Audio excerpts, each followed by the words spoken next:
ओम जय जय जय नास्तु नमोस्तु नमोस्तु नमो अर्हन्ताणं नमो सिद्धाणं नमो ऐर्याणं नमो वज्रायाणं नमो लोये सर्वसामिनं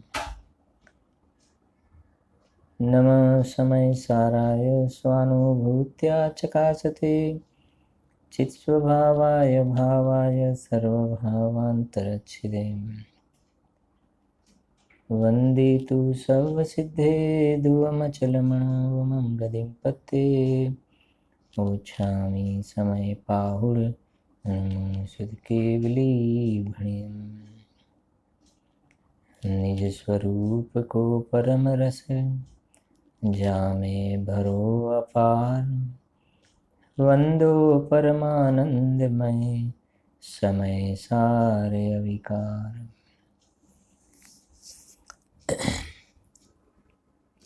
अध्यात्म रसिक कविवर पंडित श्री बनारसी दास जी द्वारा रचित समयसार नाटक ग्रंथ में छेल्ला स्वाध्याय में अपने ग्रंथनो महिमा जोयो हतो एनो पाठ करीने अपने आगळ अनुभव संबंधी चर्चा से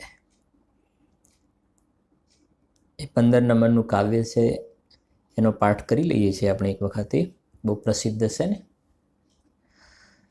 मोख चली वे को सोन कर्म को करे बोन। पेज नंबर से ने तमारे ग्रंथ में 12 नंबरનું पेज से अने काव्य 15 से। मोख चली वे को सोन कर्म को करे बोन जाके रस भौन बुध लीन ज्यों घुलत हैं गुण को घरंथ निर्गुण को सुगम पंथ जाको जसु कहत सुरेश अकुलत हैं याही के जो पक्षी ते उड़त ज्ञान गगन में याही के विपक्षी जग जाल में रुलत हैं हाटक सो विमल विराटक सो विस्तार नाटक सुनत हिय फाटक खुलत हैं। त्यार पछी हवे से 16 नंबरનું काव्य से एमां अनुभवનું वर्णन से। अनुभव आत्मानो जे अनुभव थाय ने एनु वर्णन से अने समयसार ग्रंथराज से ने ये अनुभव प्रधान शास्त्र से। पूज्य गुरुदेव श्रीना जे 5મી 6ઠી गाथा संबंधना जे हस्ताक्षर से ग्रंथादिराज समयसार में शुरुआत में प्रस्तावना में के त्यां ए आखा हस्ताक्षर गुरुदेव श्रीना कोट करेला से। एमां गुरुदेव श्रीए कह्युं पण से के आ समयसार ग्रंथराज अनुभव प्रधान शास्त्र से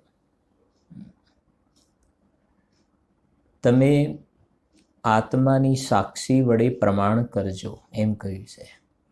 अमे आ आत्मानो निज वैभव बतावीए चैतन्य वैभव तो तमे आत्मसाक्षी प्रमाण करजो स्वानुभवथी प्रमाण करजो। आ अनुभव प्रधान शास्त्र से अमे कह्युं के आत्मा ज्ञानानंद स्वभावी से माटे तमे पण एम न कहता कि आत्मा ज्ञानानंद स्वभावी से। अमारा कहेवा मात्रथी नहीं कहता शास्त्र में लख्युं छे माटे कहेवुं एवुं नहीं पण अनुभवथी प्रमाण करीने वात छे एटले अहींया अनुभवनुं वर्णन लख्युं छे। आत्मानो अनुभव थई शके एवुं छे। शुं कहे छे जुओ। कहो शुद्ध निहचे कथा कहो शुद्ध व्यवहार मुक्ति पंथ कारण कहो અનુભવ કો અધિકાર. શું કહે છે અહીંયા? કહો શુદ્ધ નિહચે કથા. કથા શબ્દ આવ્યો ને, કે આમાં પહેલા નંબરમાં કહો શુદ્ધ નિશ્ચય કથા. નિશ્ચયની કથા એટલે નિશ્ચય નયનો વિષયભૂત શુદ્ધાત્મા ભગવાન આત્માની કથા. એક તો એ વાત, કહો શુદ્ધ નિહચે કથા.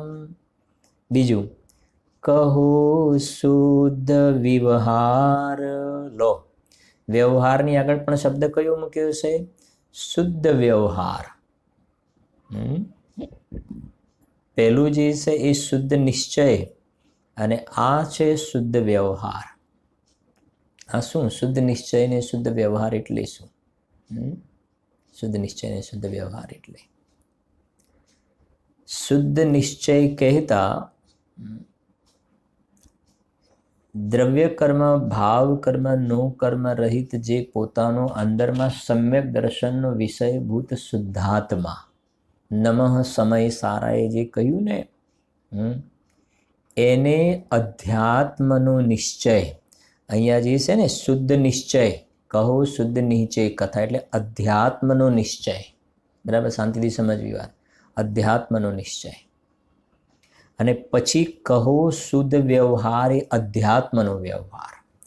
વ્યવહારની આગળ મેં શું કહ્યું? અધ્યાત્મનો વ્યવહાર. એટલે એક આગમનો વ્યવહાર પણ હોય છે. આગમનો વ્યવહાર. આગમનો વ્યવહાર એ અશુદ્ધ વ્યવહાર. આગમનો વ્યવહાર એ અશુદ્ધ વ્યવહાર અને અધ્યાત્મનો વ્યવહાર એ શુદ્ધ વ્યવહાર. બરાબર? જુઓ, સમજો. પહેલા આટલું સમજો. અધ્યાત્મનો નિશ્ચય ને અધ્યાત્મનો વ્યવહાર. એટલે અધ્યાત્મનો નિશ્ચય એટલે શુદ્ધાત્મા અને અધ્યાત્મનો વ્યવહાર એટલે શુદ્ધ પર્યાય. સરળ થઈ ગયું? હા, શુદ્ધ આત્મા અને શુદ્ધ પર્યાય બે વસ્તુ થઈ ગઈ. બંનેમાં શુદ્ધ શબ્દ તો આવી ગયો. શુદ્ધાત્મા અને એના આશ્રય પ્રગટ થવા વાળી શુદ્ધ પર્યાય. એટલે શુદ્ધ આત્મા એટલે ત્રિકાલી દ્રવ્ય. ત્રિકાલી દ્રવ્ય જે સમ્યક દર્શનનો વિષય છે એ અધ્યાત્મનો નિશ્ચય છે. અધ્યાત્મનો નિશ્ચય અને એના આશ્રય જે પર્યાય પ્રગટ થઈ એ શુદ્ધ પર્યાય પ્રગટ થઈ, જેને આપણે સમ્યક દર્શન, જ્ઞાન, ચારિત્રાણી, મોક્ષ માર્ગ કહીએ છીએ. બરાબર છે કે નહીં? સંવર, નિર્જરા, મોક્ષ તત્વ જે છે ને એ શુદ્ધ પર્યાય છે. સંવર, નિર્જરા, મોક્ષ એ પર્યાય છે, શુદ્ધ પર્યાય છે. આંશિક શુદ્ધ પર્યાય, પૂર્ણ શુદ્ધ પર્યાય. તો એ જે પર્યાયની અંદર જે શુદ્ધતા જે છે ને, પર્યાયમાં શુદ્ધતા છે. તો પર્યાય છે માટે વ્યવહાર. બરાબર, ધીરજથી વાત સમજવી. પર્યાય છે માટે વ્યવહાર અને શુદ્ધ પર્યાય છે ને માટે શુદ્ધ વ્યવહાર. અહીંયા શુદ્ધ વ્યવહાર શબ્દ છે. બરાબર, પર્યાય છે માટે વ્યવહાર અને એ પર્યાય શુદ્ધ પર્યાય છે માટે શુદ્ધ વ્યવહાર. અને શુદ્ધ વ્યવહારને અધ્યાત્મનો વ્યવહાર કહેવાય. બરાબર, આ થઈ આગમનો નિશ્ચય, અધ્યાત્મનો નિશ્ચય ને અધ્યાત્મનો વ્યવહાર.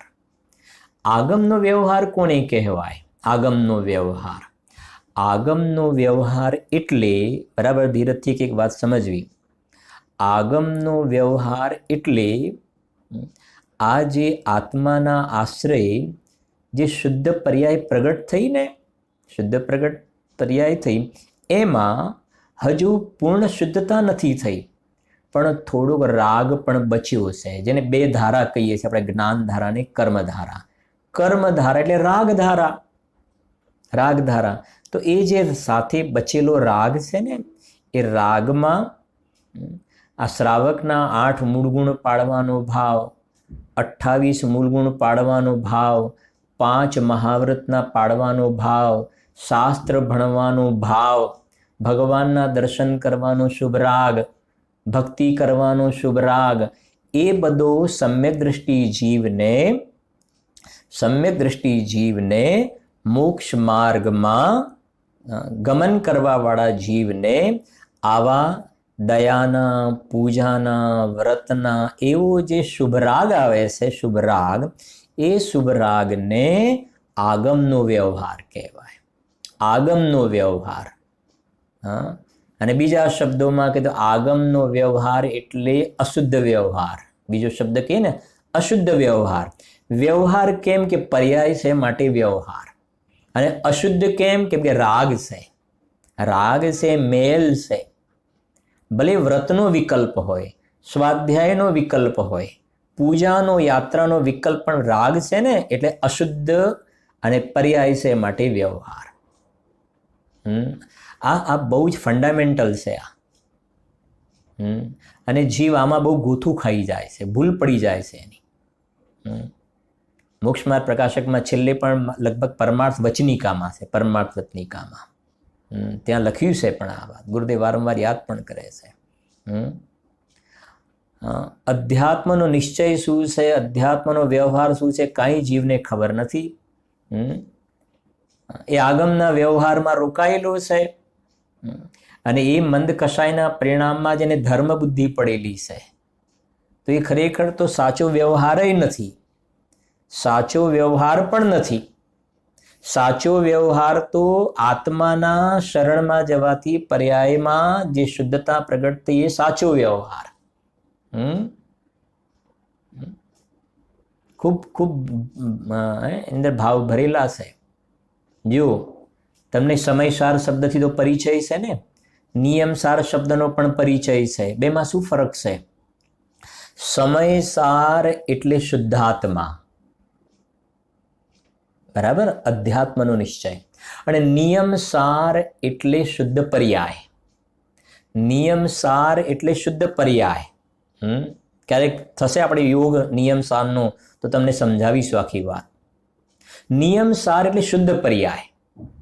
શુદ્ધ પર્યાય તો શુદ્ધ પર્યાય થઈ ગઈ ને, એટલે શુદ્ધ પર્યાય એટલે અધ્યાત્મનો વ્યવહાર. અધ્યાત્મનો વ્યવહાર. અને નિયમસારની 38 ગાથાની એક લાઈન તમને યાદ કરાવું, ઘણા બધા અભ્યાસીને ખ્યાલ હશે. ઉપાદે અપ્પણો અપ્પા, 38 ગાથા શુદ્ધ ભાવ અધિકારની. આત્માને આત્મા ઉપાદે છે. મારા હાથના ઈશારા પરથી તમને ખ્યાલ આવવો જોઈએ. આત્માને આત્મા ઉપાદે છે. તો બે આત્મા કહ્યા, આત્માને આત્મા ઉપાદે. તો તમારા આત્માને મારો આત્મા ઉપાદે એમ નહીં, મારા આત્માને તમારો આત્મા ઉપાદે એમ નહીં. આત્માને આત્મા ઉપાદે એટલે સમજો કે બે આત્મા શબ્દ આવ્યો ને, બે વખત આત્મા. એનો મતલબ આત્માને આત્મા ઉપાદે એટલે આત્માના આશ્રય જે શુદ્ધ પર્યાય પ્રગટ થઈ, શુદ્ધ વ્યવહાર પ્રગટ થયો, શુદ્ધ પર્યાય, એને વ્યવહાર આત્મા કહેવાય. એને વ્યવહાર આત્મા. અને આ એ શુદ્ધ પર્યાયને આ અંદરમાં ભગવાન આત્માનું શરણ છે ને, આ નિશ્ચય આત્મા. આ નિશ્ચય આત્મા, જ્ઞાયક ભાવ, જે આશ્રય કરવા યોગ્ય ઉપાધિ છે. તો હવે તમને ખ્યાલ આવજો, આત્માને આત્મા ઉપાધિ છે એટલે શુદ્ધ પર્યાયને શુદ્ધ આત્મા ઉપાધિ છે. સરળ થઈ ગયું ને? શુદ્ધ પર્યાયને શુદ્ધ આત્મા ઉપાધિ છે. તો શુદ્ધ પર્યાયને આત્મા કહ્યું વ્યવહાર આત્મા, અને આ શુદ્ધ આત્મા જે છે અંદરમાં નિશ્ચય આત્મા. જે રાગ જે પરિણામ છે, શુભ રાગના પરિણામ, એને તો વ્યવહારથી પણ આત્મા નથી કહેવાતું. આ છે ગુરુદેવજીનો ઉપકાર. શુભ રાગને વ્યવહારથી પણ આત્મા ન કહેવાય. તો શું કહેવાય ને? કે એને અનાત્મા કહેવાય. એને અનાત્મા કહેવાય. હા, પ્રવચન સારમાં વાંચો 77 ગાથા. શુભ રાગ અને અશુભ રાગ, એનાથી બંધાવાવાળા પુણ્ય પાપ બંનેમાં અનાત્મપણું સમાન રીતે છે. અનાત્મપણું છે બંનેમાં. આ છે વાત તો મૂળ. એટલે આમાં તો કેટલું લખી દીધું બનારસી દાસજીએ. હજુ આગળ આવશે, એક બોલ આવશે, કદી આપણે ચર્ચા કરીશું. એક દેખીએ જાનીએ રમ રહીએ કઠોર. પછી આ લીટી આવશે, સમલ વિમલ ન વિચારીએ યહ સિદ્ધિ નહીં ઓમ. સમયસારની 16મી ગાથા વખતે આવશે એ શ્લોકની ચર્ચા. આ ભાવ પડેલા છે એમાં.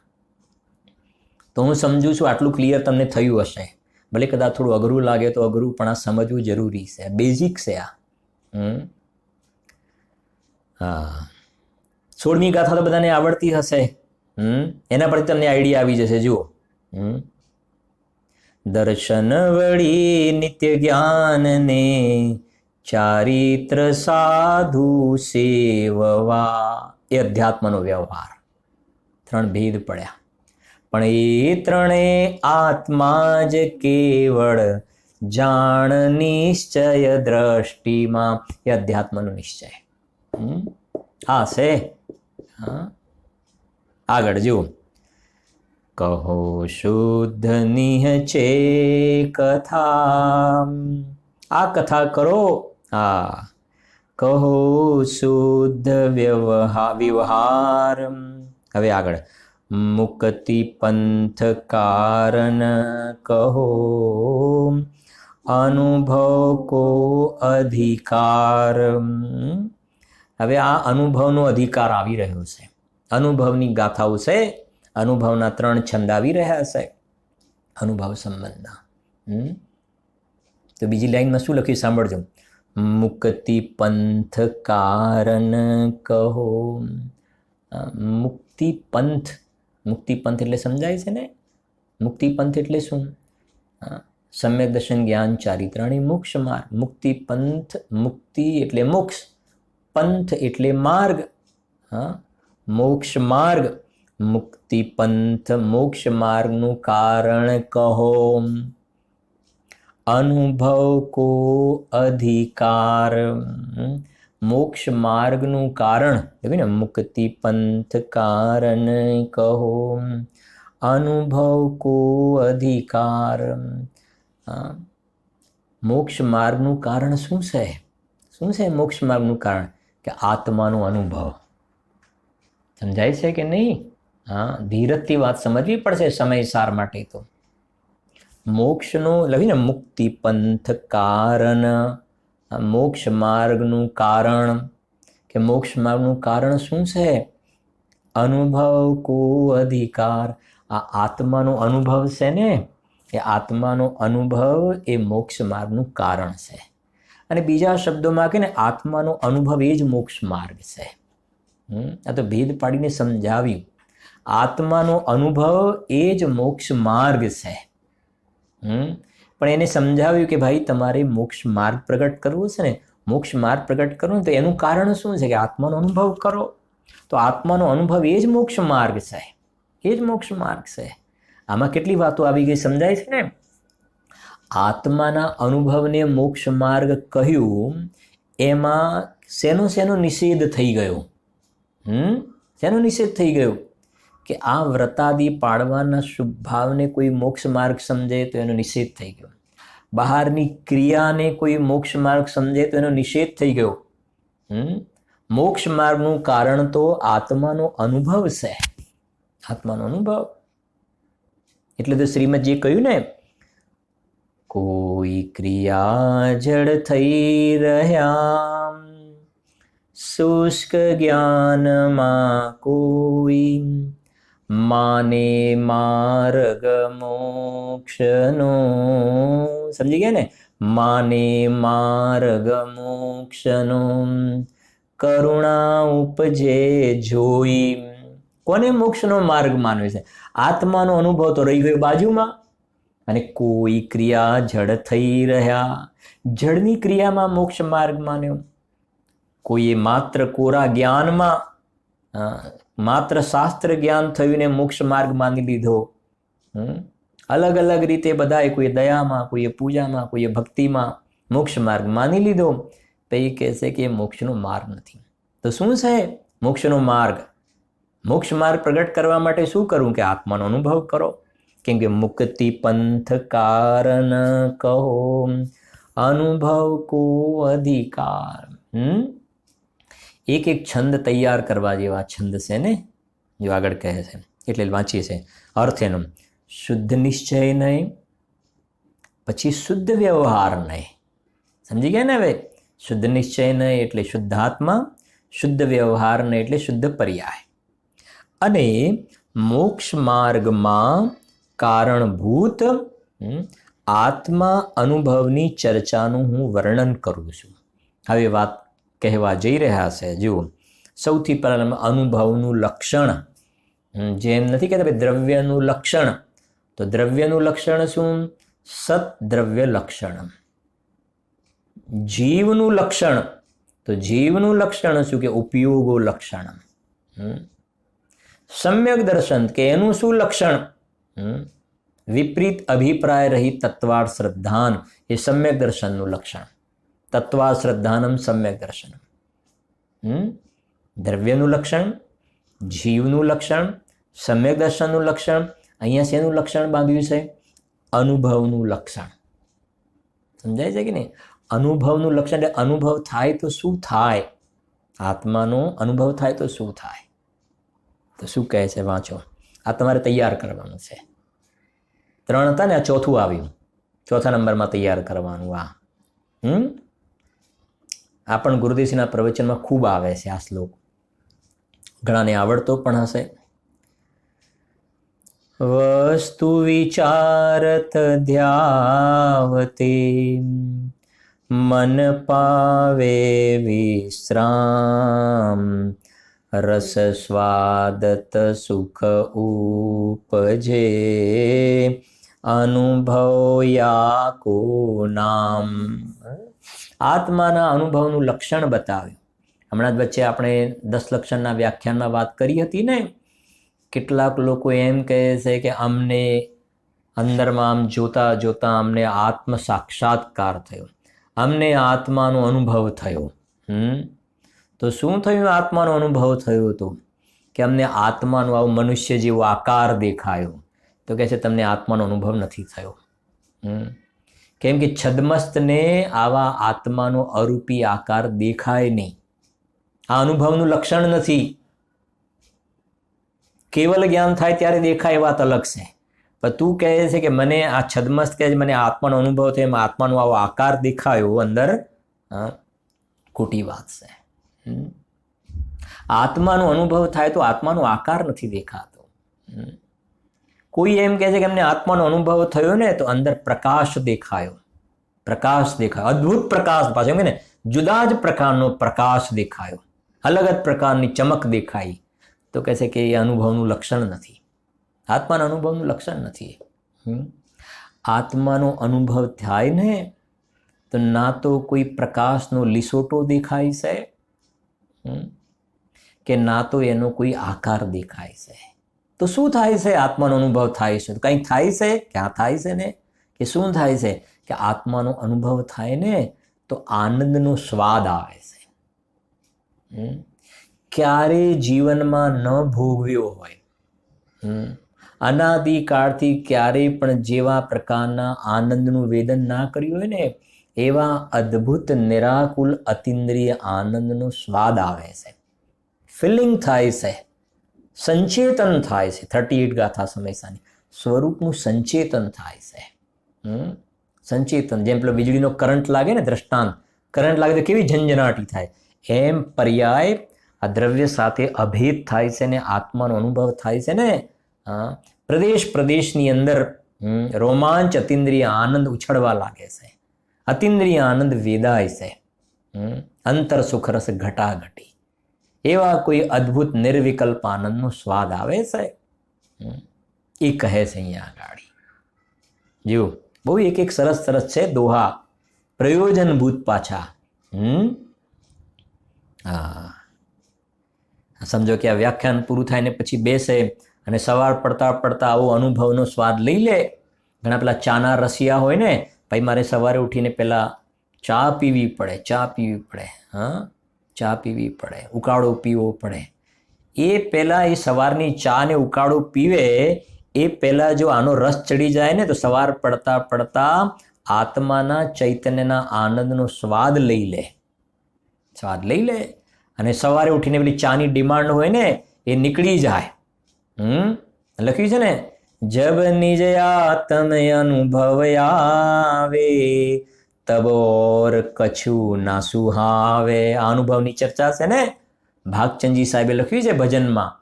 જબ નિજ આત્મ અનુભવયા આત્મ અનુભવ.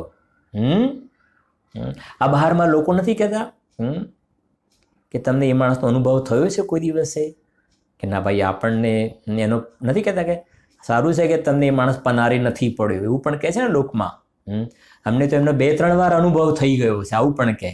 2-3 વાર અનુભવ થયો છે તો આપણે તો એમનાથી દૂર રહેવામાં આપણું ભલું સમજીએ છીએ. આવું લોકમાં કહે છે ને, અમને એનો અનુભવ થયો છે. હા, તો ત્યાં અનુભવ એટલે શું? એ માણસનો અનુભવ એટલે શું? શું અનુભવ એટલે? માને એ વ્યક્તિ પ્રત્યે તમને એ તમારી ઈચ્છા પ્રમાણે એ ન પરિણમ્યો અને તમને એના પ્રત્યે દ્વેષના પરિણામ થયા, દ્વેષના, તો તમને ત્યાં દ્વેષનો અનુભવ છે.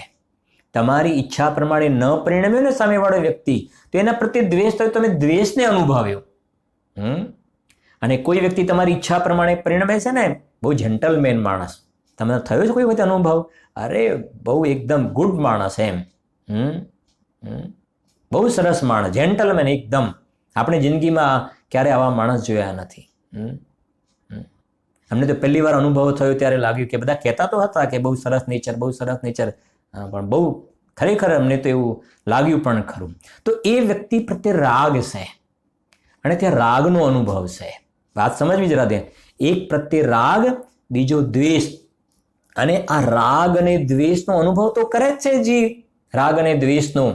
અને રાગ દ્વેષનો અનુભવ પરના લક્ષ્ય થાય છે, પરના લક્ષ્ય. અને આ ભગવાન આત્માના લક્ષ્ય, આ જેમ પેલા માણસનો અનુભવ કયો ને, તે વ્યક્તિનો અનુભવ નથી પણ એના પ્રત્યે રાગ દ્વેષ થયા, એમ ભગવાન આત્મા, શુદ્ધાત્મા તો અકારકને અવેદક છે. 320 ગાથા. અકારકને અવેદક છે, પણ પર્યાય એ બાજુ ઢળે છે. અને અહીંયા પોતાની પર્યાયમાં રાગ દ્વેષ મટી અને સમતા રસ, વિતરાગ ભાવ વેદાય છે.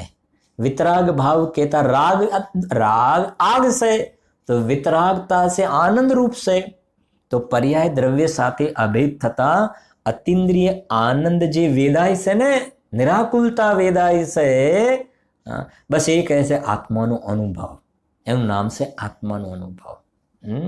અને એ અનુભવ થતા જીવને એવી જાતિની અપૂર્વ શાંતિનો અનુભવ થાય છે કે જેના માટે કે એનું વર્ણન કરવું હોય તો કહે છે કે કહી શક્યા નહીં તે પણ શ્રી ભગવાન જો.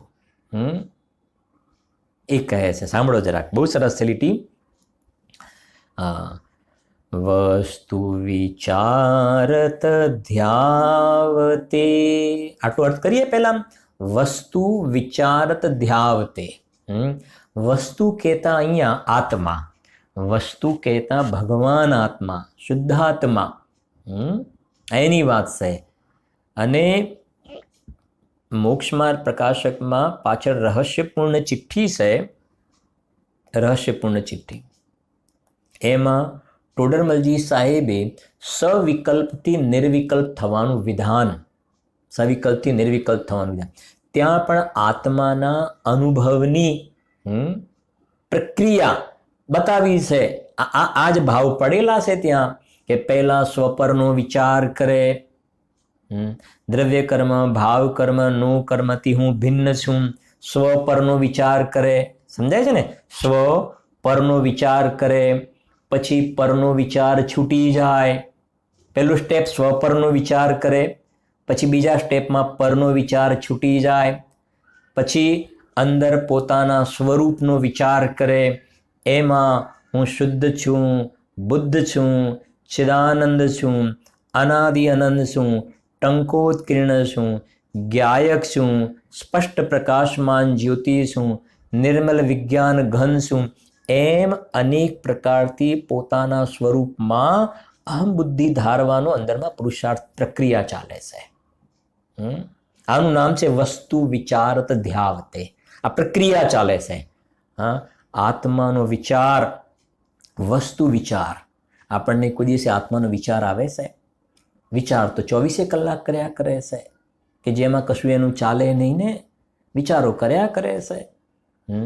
અને બહારમાં લોકમાં તો નથી કહેતા કે એમને બહુ વિચારો કરવાની બહુ જ આદત છે, વિચારો કરવાની બહુ આદત છે. નથી કહેતા વિચાર વાયુ, એવું પણ કહે છે ને, વિચાર વાયુ. ખોટા બહુ વિચારો કરે છે. અને ખોટા વિચારોને શાસ્ત્રની ભાષામાં આર્ત ધ્યાન કહેવાય. આર્ત ધ્યાન, જેનાથી તિર્યંચ ગતિનો બંધ થાય. હા, વિચારોના કારણે એમને આવું થઈ જાય છે. તો એ વિચાર તો આર્ત ધ્યાન છે.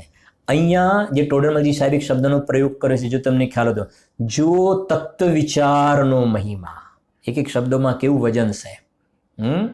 તું જે વિચારો કરે છે ને એને તો રોગમાં ગણે છે. તને જે વિચારો ખોટા આવે છે ને એને તો જગતનું આજે બહારમાં મેડિકલ સાયન્સ એને રોગ કહે છે.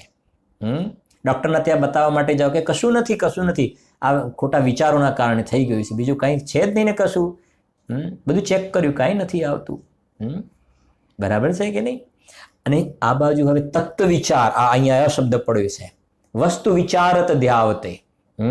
તત્વ વિચાર કરે, સ્વપરનો વિચાર કરે, અને તત્વ વિચાર કરવાની સાથે વસ્તુ વિચારત ધ્યાવતે.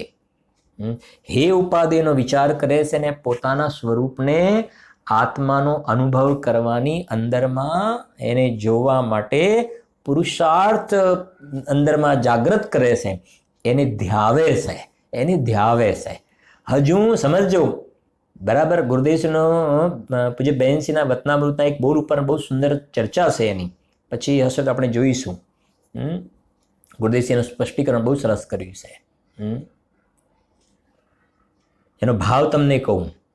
વસ્તુ વિચાર ધ્યાવતે, કે પહેલા આત્માના સ્વરૂપનો જે આ શાસ્ત્ર દ્વારા, બરાબર ધીરજથી વાત સમજો, શાસ્ત્ર દ્વારા જ્ઞાનીઓએ કહ્યું, એ દ્વારા વિકલ્પાત્મક દશામાં આત્માના સ્વરૂપનો નિર્ણય કર્યો. હજુ સ્વસંવેદન પ્રત્યક્ષ નથી થયું, પણ નિર્ણય કર્યો ને. નિર્ણય કર્યા પછી એ આત્માના સ્વરૂપનું ધ્યાન કરે છે. શું કહ્યું? ધ્યાન કરે છે. હવે હજુ અનુભવ તો થયો નથી, તે ધ્યાન થોડું સાચું કહેવાશે? સાચું તો નહીં કહેવાય. એ ધ્યાન કરે છે, અને એ ધ્યાન કરતા કરતા એ આત્માની અનુભૂતિ થઈ. લખ્યું છે, પુરુષાર્થનો કોઈ અપૂર્વ કડાકો કરી વિકલ્પ તૂટીને નિર્વિકલ્પ દશા પક્ષાતિક્રાંત દશા થઈ. પક્ષાતિક્રાંત દશાને પ્રાપ્ત થયો હજી પક્ષાતિક્રાંત દશાને. અને એ સમ્યક દર્શનની પ્રાપ્તિ થઈને અને પછી હવે સમજો, પછી હવે ધ્યાન પાછું હવે ધ્યાન. તો પહેલાનું ધ્યાન સમજો, પહેલાનું ધ્યાન એ સમ્યક દર્શન પૂર્વકનું નથી, પણ એ ધ્યાન ખોટું નથી. શું કહ્યું? એ ધ્યાન ખોટું નથી. અજ્ઞાન દશામાં પણ ધ્યાન તો બરાબર કરી રહ્યો છે, પણ પછી સમ્યક દર્શન થયું ને ત્યારે પછી ધ્યાન જે છે ને એની યથાર્થ રૂપવાળી પ્રક્રિયા કહેવામાં આવશે. મળે તો તમને 1 મિનિટમાં બતાવું. પૂજ્ય બહેનસિંહના વતનામૃતમાં આવે છે એક બોલ, બહુ સરસ છે. મળે તો બતાવું તમને. થોડો ભાવ આવ્યો જ છે તો, અને આ બહુ જ અગત્યની વાત સમજવા જેવી છે. જરાક મળી જાય તો બતાવું તમને.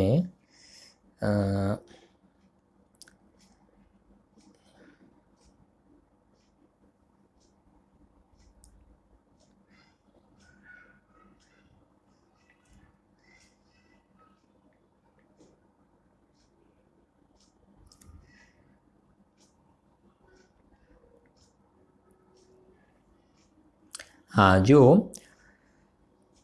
बोल नंबर से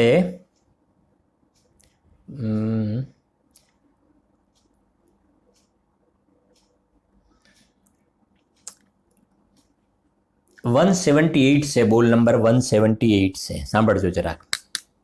અમૃત પ્રવચન ભાગ 3 બોલ હું વાંચું છું પહેલા, કેમ કે વસ્તુ વિચારત ધ્યાવતી શબ્દ આવ્યો છે ને, બરાબર સમજો. આ બોલ છે, પહેલા ધ્યાન સાચું હોતું નથી, પહેલા જ્ઞાન સાચું થાય છે. હવે સાંભળજો, પહેલા ધ્યાન સાચું હોતી નથી, જ્ઞાન સાચું થાય છે પહેલા. કે આ શરીર, વર્ણ, ગંધ, રસ, સ્પર્શ આદિ બધાથી જુદો હું છું.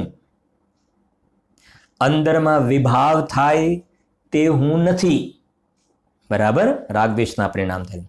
ઊંચામાં ઊંચા શુભ ભાવ તે હું નથી. બધાથી જુદો હું જ્ઞાયક છું. આ તો સિમ્પલ થઈ ગયું. શરીરથી જુદો, રાગથી જુદો, અને હું માત્ર જ્ઞાયક જાણનાર છું. ઠીક છે. અને જે પેલું છે, પહેલા ધ્યાન સાચું હોતું નથી, પહેલા જ્ઞાન સાચું થાય છે. હવે ગુરુદેવ શ્રીએ એનાનો અર્થ વાંચ્યું છે, સાંભળજો. ધર્મી જીવ પહેલા સમજ્યા વિના ધ્યાન કરવા જાય તો ધ્યાન થતું નથી. પહેલા સાચું જ્ઞાન થવું જોઈએ. શું? હવે સાંભળજો. પહેલા જ્ઞાન સાચું થાય છે. શું? તો સાંભળો.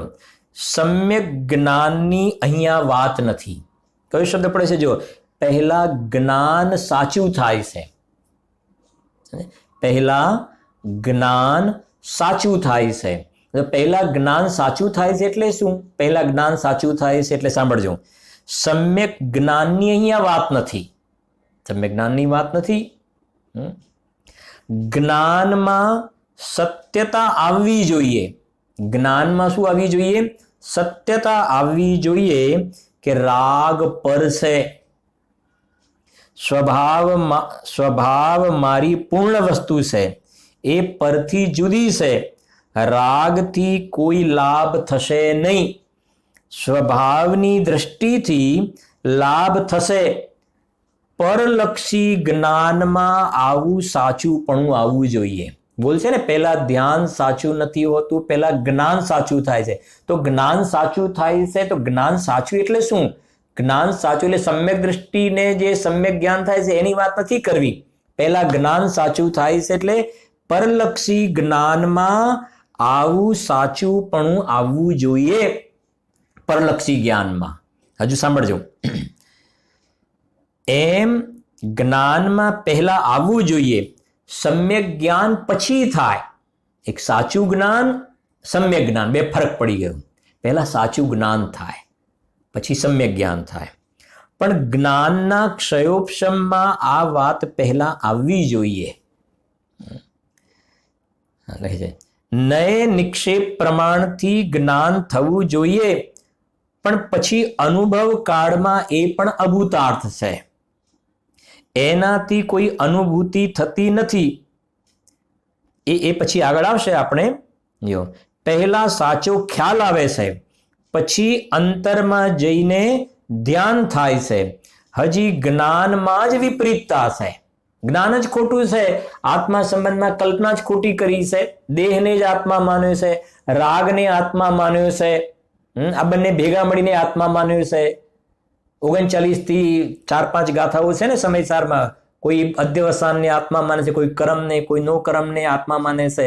તો પહેલા નંબરમાં જ્ઞાનમાં આત્મા સંબંધમાં સમજણ જ ખોટી છે. એટલે પહેલા જ્ઞાન સાચું થવું જોઈએ. જો હજી જ્ઞાનમાં જ વિપરીતતા છે, તો ધ્યાન અંદરમાં થાય કેવી રીતે? નીચે આગળ જતા કહે છે, ખરેખર તો જ્યારે આત્માનું જ્ઞાન અનુભૂતિ થાય છે ત્યારે ભાવશ્રુત જ્ઞાન થાય છે. અને ભાવશ્રુત જ્ઞાનમાં બે ભાગ પડે છે, એ નિશ્ચય અને વ્યવહાર. એ પછી એક અલગ વાત છે, એના અંતર્ગત જ પછી આગળ જતા કહે છે. સાંભળજો. પ્રથમ હજી જ્ઞાનમાં પણ સાચું યથાર્થ વ્યવહાર આવ્યો નહીં તો એને કદી સાચું ધ્યાન થતું નથી. અંદરમાં જઈ શકે નહીં. સમજાય છે કંઈ? વાત તો આવી અજાણી લાગે, પણ બાપુ માર્ગ તો આશે મરી જાય શુભ ક્રિયા કરીને. એક ક્લેશ છે. નિર્જરાધિકારનો આધાર પણ આપ્યો છે આગળ જતા એમને. પછી કહે છે,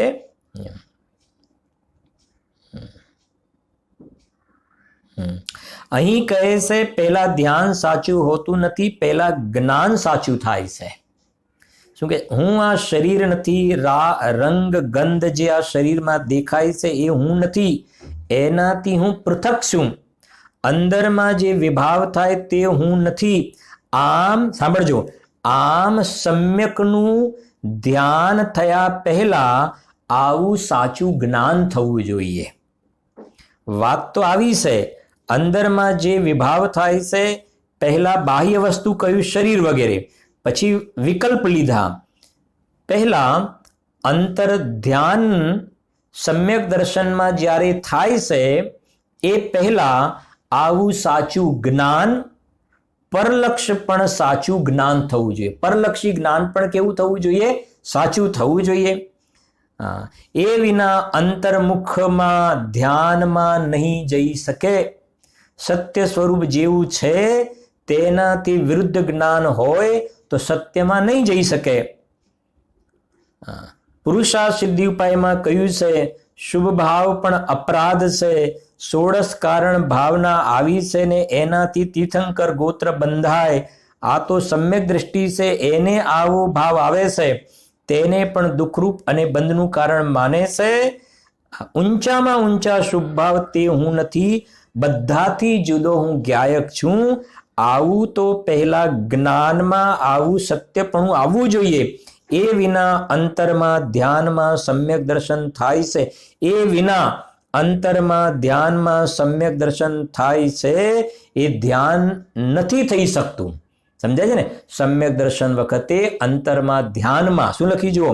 અંતરમાં ધ્યાનમાં સમ્યક દર્શન થાય છે. એ ધ્યાન સમજો, એ ધ્યાન પહેલા સાચું જ્ઞાન થયા વિના આવા પ્રકારની યથાર્થ ધ્યાનવાળી પ્રક્રિયા પણ બની શકતી નથી. એવી જાતિનો સુંદર ખુલાસો પણ આ બોલની અંતર્ગત કરેલો છે. જુઓ, એટલે અહીંયા જે વાત લખી છે ને, વસ્તુ વિચારત ધ્યાવતે, વસ્તુ વિચારત ધ્યાવતે, એટલે પહેલા વિચારની અંદર સાચો વિચાર તો હોવો જોઈએ ને. આત્મા કેવો છે એટલે મને બતાવો આત્મા કેવો હશે, એ કેવો હશે, ક્યાં રહેતો હશે. તો પહેલા આત્માના સ્વરૂપ સંબંધમાં સાચી સમજણ થાય અને પછી એ સમજણ પૂર્વક અંદરમાં આત્માના સ્વરૂપને જોવા માટે જાય છે. તો જ્યારે સમ્યક દર્શન થાય છે ને એ વખતે એને યથાર્થ ધ્યાન પણ ત્યારે કહેવામાં આવે છે. એવો ભાવ પડ્યો છે અહીંયા આગળ. બરાબર છે કે નહીં?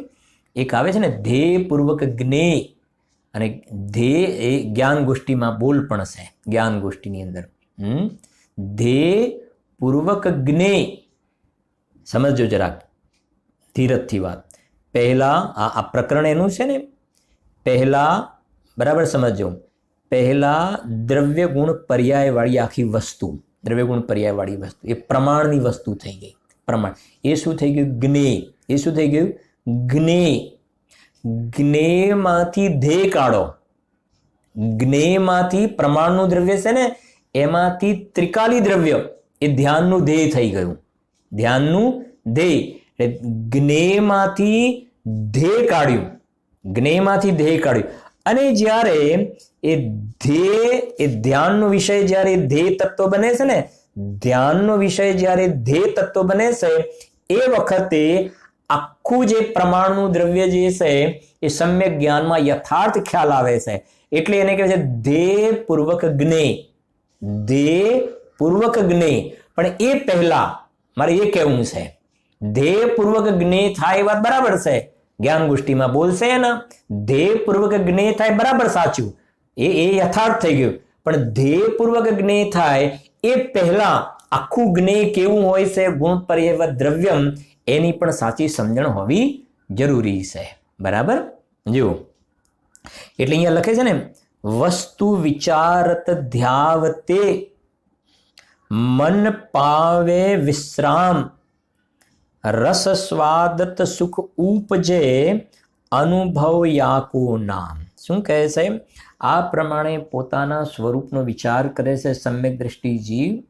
જેમ સોગાનીજી સાહેબને લઈએ ને, રાગથી આત્મા ભિન્ન છે, ભિન્ન છે, ભિન્ન છે, એ પ્રમાણે સ્વપરનો વિચાર કરે છે. રાગથી આત્મા જુદો છે.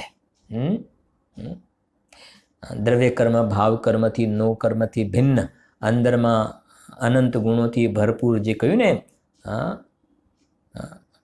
સાચો સુખ માને નિજ મહિમા અડોલ જાને, એ પ્રમાણે પોતાના સ્વરૂપનો વિચાર કરે છે.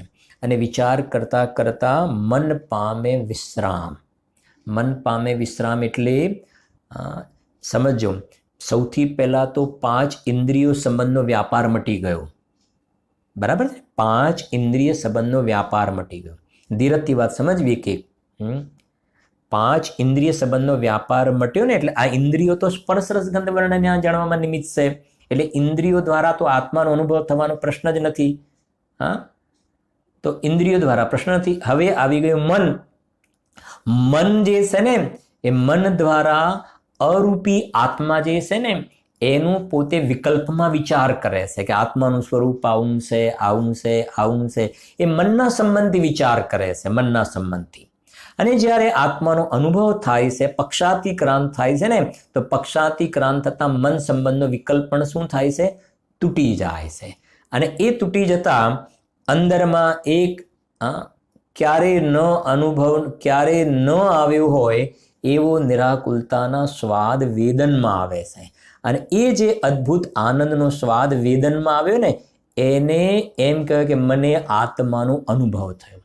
આને કહેવાય આત્માના અનુભવ થયો. આનો આત્માનો અનુભવ એમ કહેવાય. એટલે જે આ જ્ઞાન અને ધ્યાનની વાત છે ને, જ્ઞાન અને ધ્યાનની વાત, તો સૌથી પહેલા નંબરમાં જ્ઞાનમાં સમજવું, જ્ઞાનમાં આત્માના સ્વરૂપને બરાબર સમજવું જોઈએ. જ્ઞાનમાં આત્માના સ્વરૂપને બરાબર એમને એમ ધ્યાન કરવા બેસી જશે ને, ધ્યાન કરવા બેસી જશે તો આત્માના સ્વરૂપની સમજણ જ નથી એને.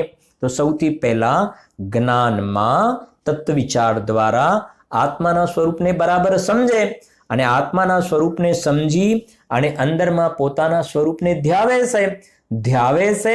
અને જે વખતે સમ્યક દર્શન થાય છે ને, જે વખતે સમ્યક દર્શન થાય છે કે જ્ઞાન પણ સમ્યક થઈ ગયું, ધ્યાન પણ યથાર્થ થઈ ગયું અને સમ્યક દર્શન જ્ઞાન ચારિત્ર, સમ્યક દર્શન જ્ઞાન ચારિત્રાણી મોક્ષ માર્ગ ત્યાં યથાર્થ રૂપમાં પ્રગટ થતા જોવામાં આવે છે.